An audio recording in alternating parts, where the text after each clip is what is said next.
We're living in a strange time, working for a strange goal. We're living in a strange time, we're working for a strange goal. We're turning flesh and body into soul.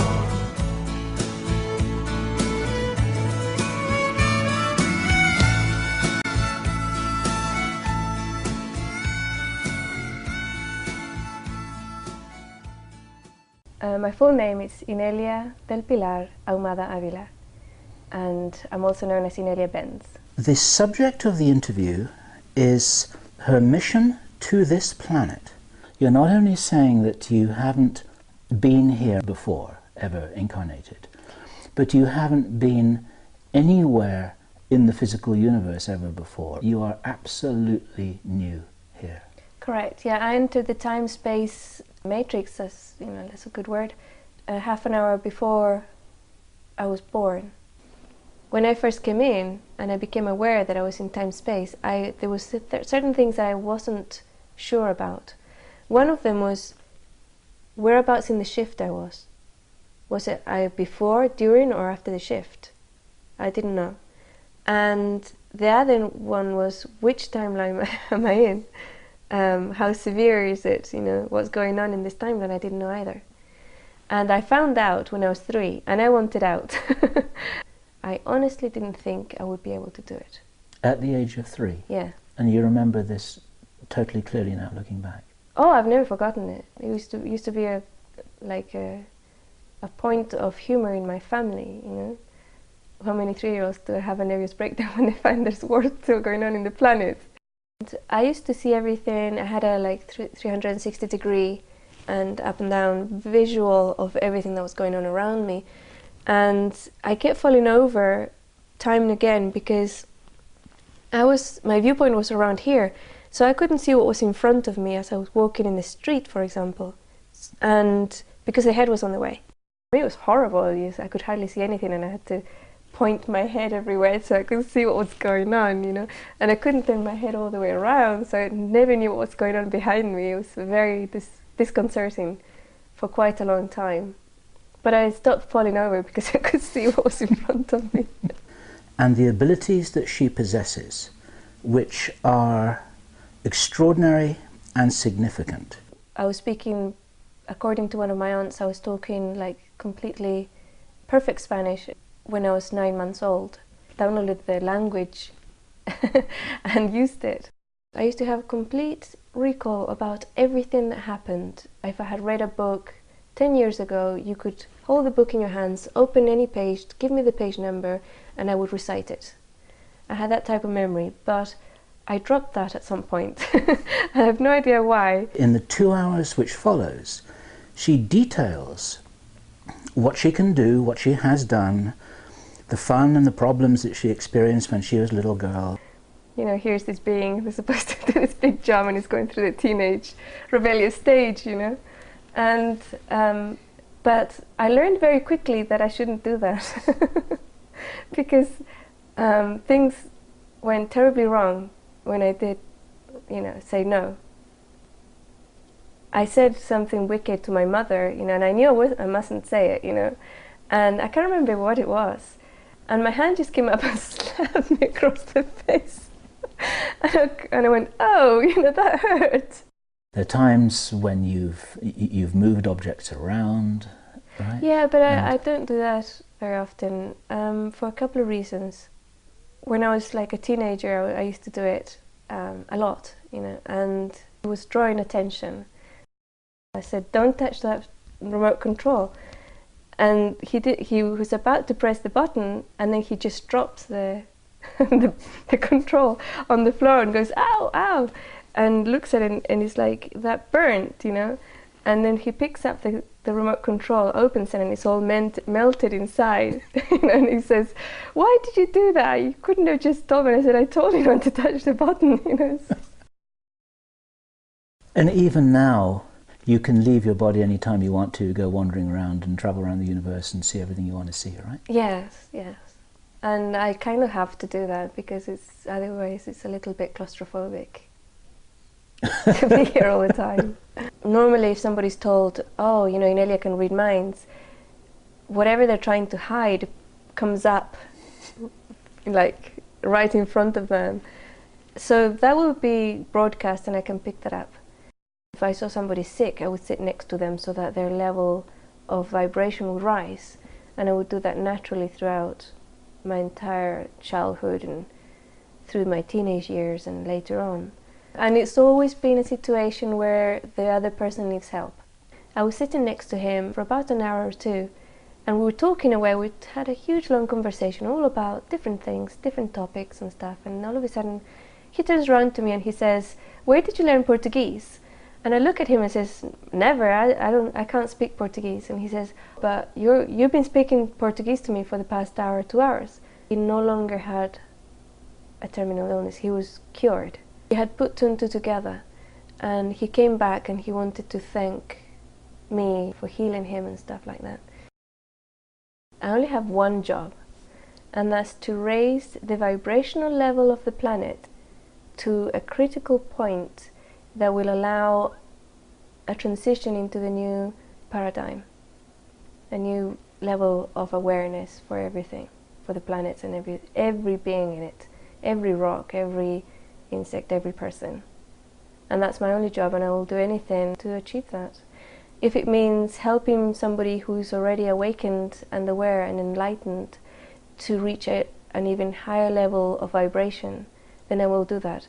And if it means waking somebody who was previously asleep, and that will raise their level of vibration, I will do that.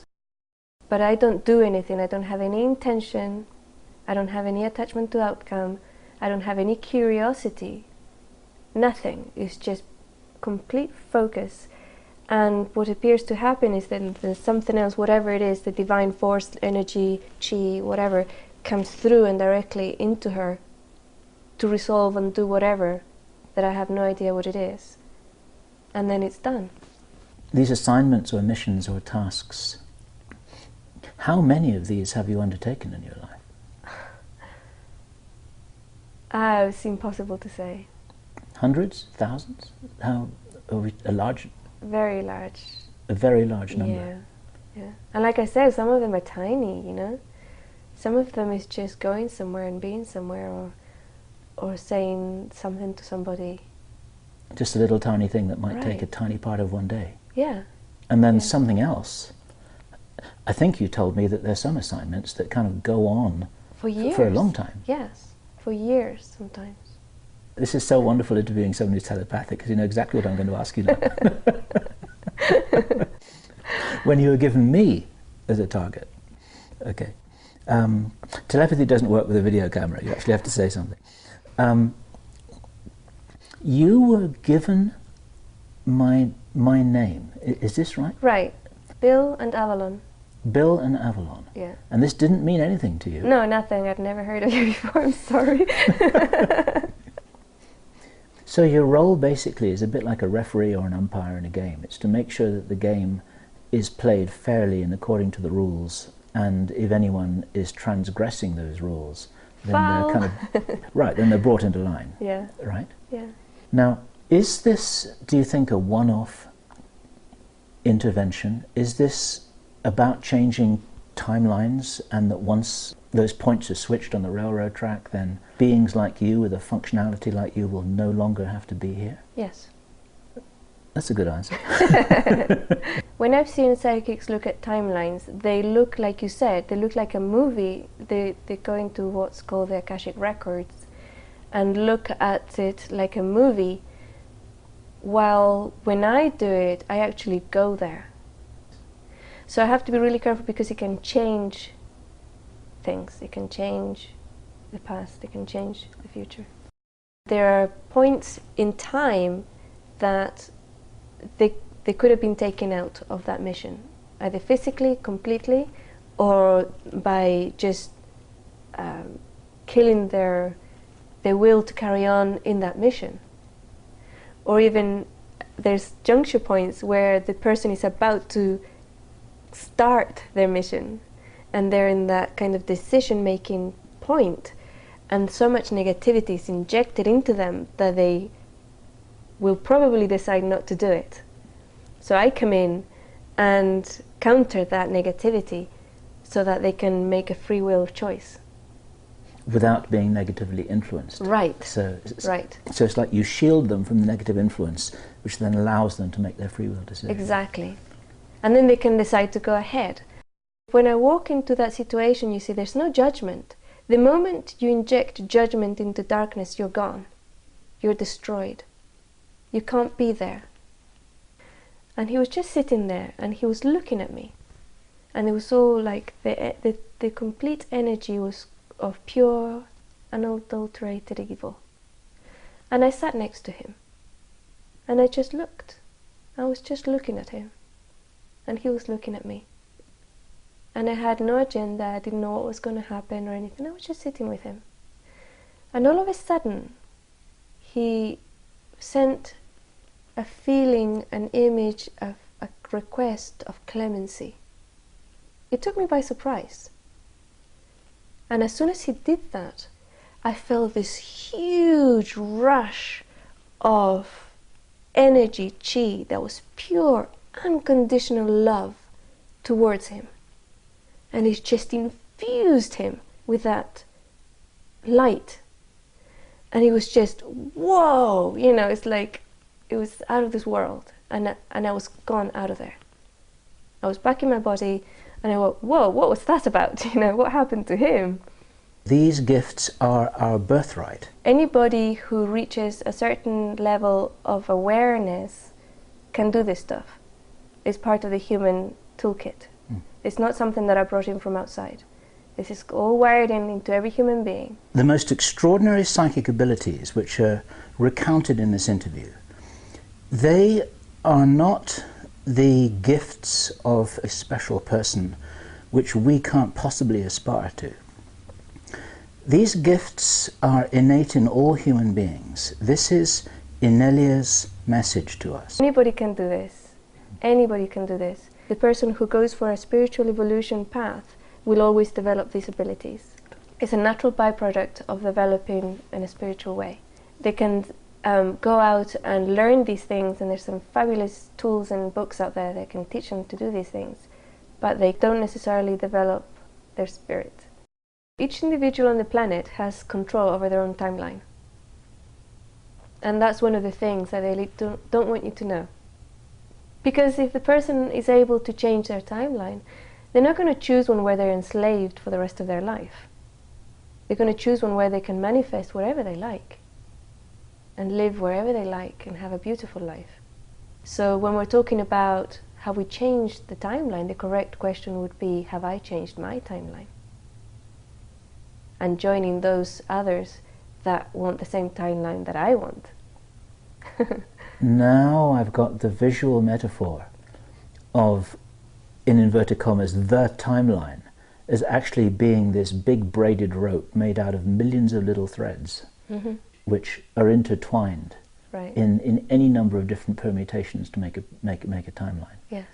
And each one of us create that thread as we wish, and align ourselves with others who are creating their threads as they wish. Exactly. And if you have a conscious choosing of that thread and threading and joining, you no longer have enslavement. It's impossible. So you've got a kind of small number of pending missions that you haven't been able to progress. Exactly, sort of. Yes.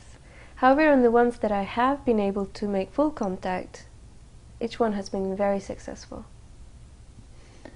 And overall, in terms of the total context for all of this, which is the planet, changing the timeline and restoring free will and self-determinism to the citizens of the planet, how far on track are we? Can we measure this? Are we doing well? We're doing extremely well, way beyond any expectations, and also it's wide open right now. It's wide open. There are no limits of how much it can be accomplished. We're living in a strange time. working for a strange goal. We're living in a strange time. We're working for a strange goal. We're turning flesh and body into soul.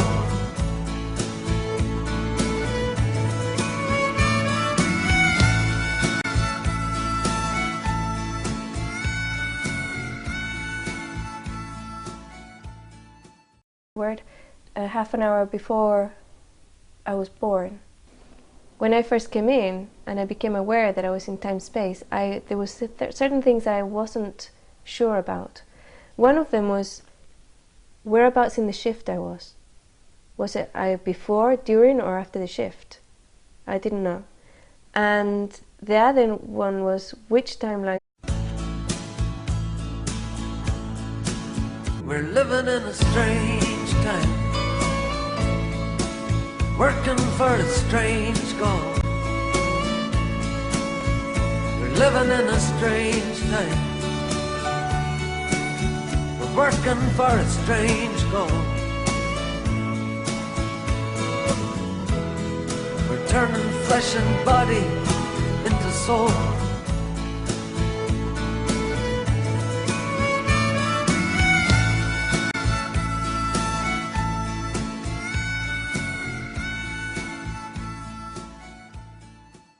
My full name is Inelia del Pilar Ahumada Avila, and I'm also known as Inelia Benz. How severe is it? You know, what's going on in this timeline? I didn't know either. And I found out when I was 3, and I wanted out. I honestly didn't think I would be able to do it. At the age of 3? Yeah. And you remember this totally clearly now, looking back? Oh, I've never forgotten it. It used to be a point of humor in my family. Benz. The subject of the interview is her mission to this planet. You're not only saying that you haven't been here before, ever incarnated, but you haven't been anywhere in the physical universe ever before. You are absolutely new here. Correct. Yeah, I entered the time-space matrix as, you know, that's a good